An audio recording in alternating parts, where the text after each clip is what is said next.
আজকের এই ভিডিওতে আমরা মোটামুটি এই যে সেকশনটা সেটাকে বিল্ড আপ করতে যাব। বাট একটা বিষয় ভালো করে দেখলে দেখেন এই সেকশনটার সাথে আমাদের পূর্বের যে সেকশনটা ছিল সেটা কিন্তু অনেকটা মিল আছে।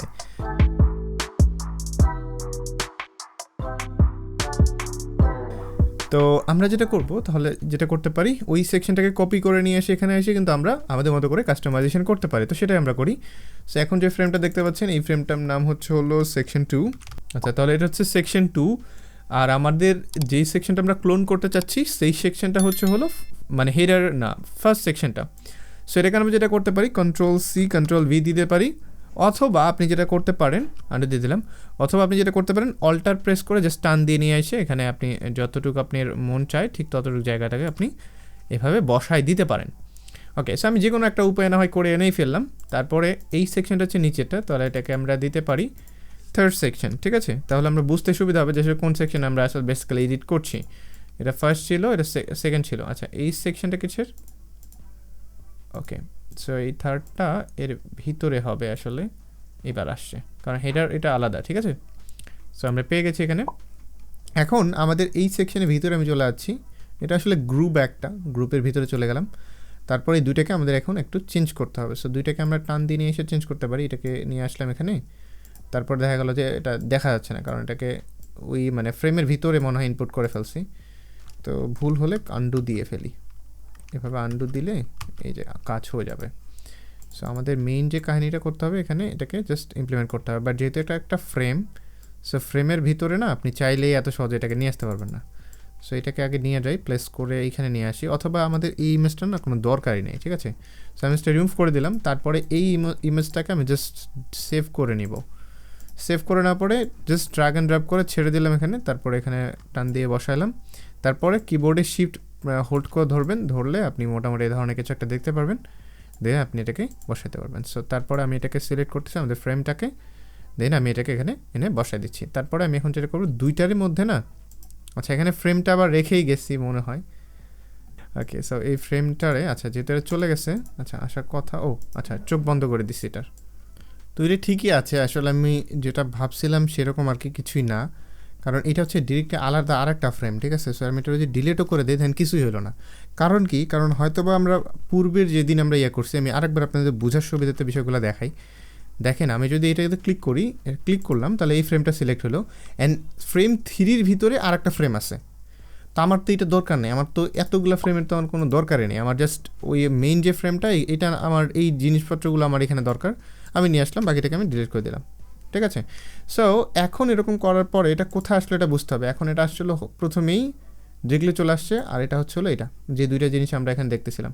বাট এখন যদি একটা বিষয় ভালো করে দেখেন, থার্ড সেকশন আসলে কিছুই নেই, কিন্তু আমরা যে ইমপ্লিমেন্ট কাজগুলো করলাম সেগুলো এখানে পাচ্ছি। সো সমস্যা নাই, যেহেতু নাই এটাকে নিয়ে আসতে আর বা কতক্ষণ, তাই না?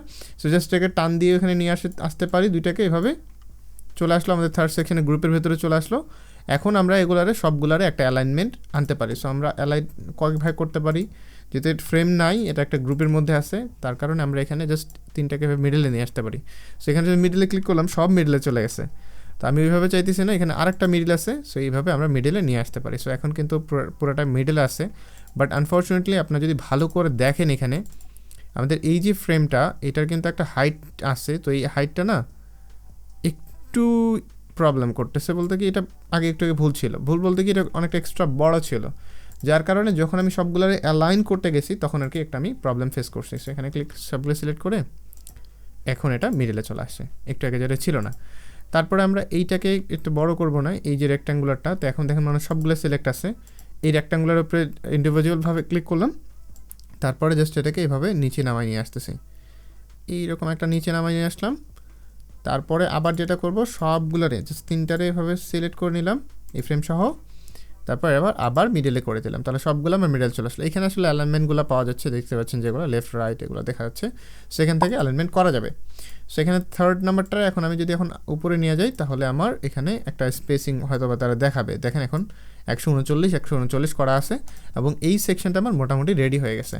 এখন আমরা যেটা করবো, জাস্ট টেক্সটটাকে কপি করে নিলাম, অ্যান্ড কপি করে নেওয়ার পরে জাস্ট ডাবল ক্লিক করতেই থাকলাম ইনসাইডের ভিতরে, অটোমেটিক্যালি এটা সিলেক্ট হয়ে গেছে। Ctrl+A দিয়ে Ctrl+V দিলে এটা চলে আসবে। এখন এটা আসার পরে দেখতে পাচ্ছেন এরকম আসছে। সো আমি এটাকে জাস্ট টান দিয়ে বড় করে নিই। আচ্ছা, একটু বড় করে নিলাম, তাহলে এরকম আসছে। তাহলে আমরা যেটা করতে পারি, এটার যে টেক্সটটাকে ছোট করে দিতে পারি। সো টেক্সটটাকে ছোট করে দেওয়ার জন্য এটা 51 আছে, তাহলে এটাকে আমরা 48 করে দেখতে পারি। আচ্ছা 48 করে দেখি, তাহলে এরকম একটা অপশন আছে। তারপরে আমরা এটাকে এভাবে রাখতে পারি। সো খুব বেশি কিন্তু মন্দ লাগছে না, ভালোই লাগছে। এটাকে আমরা একটু উপরে উঠে দিই, তাহলে এই নিচে যে গ্যাপিংটা ছিল এটা কিন্তু ঠিক হয়ে যাবে। সো অল্টার প্রেস করলে, কন্ট্রোল প্রেস করলে এই তো মোটামুটি যেরকম কিছু একটা চাইতেছিলাম সেরকম কিছু একটা হয়ে গেছে। আচ্ছা এখানে আবার টেক্সটটা চেঞ্জ করতে হবে। অ্যাবাউট কোম্পানি কথাটা কপি করলাম, তারপর এখানে আসলাম, ডাবল ক্লিক করতেই থাকবেন, করতে করতে দেখবেন যে ভিতরে ঢুকে গেছে। দেন আপনি এটাকে কন্ট্রোল ভি দিয়ে পেস্ট করে দেবেন, তাহলে দেখেন এটার ভিতরে কিন্তু এটা চলে আসছে। এখন এইটাকে যদি একটু উপরে উঠানো যেত একটু ভালো হতো। সো এই কাজটা এখান থেকে করা যায়, লাস্ট দিন আমি করছিলাম। ওকে, সো এখানে যেহেতু এটা আপাতত কম্পোনেন্টের ভিতরে আছে, সেক্ষেত্রে আমরা ওইটারে নাড়াচাড়া না কইরা এইখানে যে ডিসক্রিপশনটা আছে না, এটার আমরা একটু উপরে উঠে দিলে এটা একেবারে ঠিক হয়ে যাবে। কারণ এইটা যদি আপনি ভালো করে দেখেন তাহলে এটা কিন্তু ফুল বক্স ওয়েড আছে। কিন্তু অটোলেটের মধ্যে একটা সিস্টেম থাকে যে পুরোটা বক্স মানে পুরোটা করে নেয়। তো আরেকবার যদি আমাদের কোনো করি তাহলে ওই সময়টা দেখা দিব, সমস্যা নেই। এটা কেমনে কী করে দেখেন, প্রত্যেকটা এইভাবে থাকার কারণে খুব ইজিলি আমরা এই কাজটা করতে পারতেছি, মানে রেসপন্সিভ যে কাজটা খুব ইজিলি করতে পারতেছি। মানে আমি যেটা বোঝাতে যাচ্ছি সেটা হচ্ছে এটা দেখুন এখন একটা জাস্ট একটা বক্সের ভিতরে আছে, ঠিক আছে। সো এইটারে যদি আমরা এটার মতো করতে চাই সেক্ষেত্রে জাস্ট ক্লিক করেন, তারপর এখানে রিসাইজের অপশন আসার পর দেখেন ফিল কন্টেইনার, দেখেন তখন কিন্তু এরকম হয়ে গেছে। তখন আমি চাইলে নিচ থেকে আর এটাকে স্পেসিং এভাবে নিতে পারবো। আমি আসলে এটাই বোঝাইতেছিলাম যে আসলে এটার কথাই বলতেছিলাম। যাই হোক আমার ফিল কন্টেইনার আমার দরকার নেই, আমার ফিক্সড উইথই দরকার আছে। আপাতত ফিক্সড উইথই করে দিই।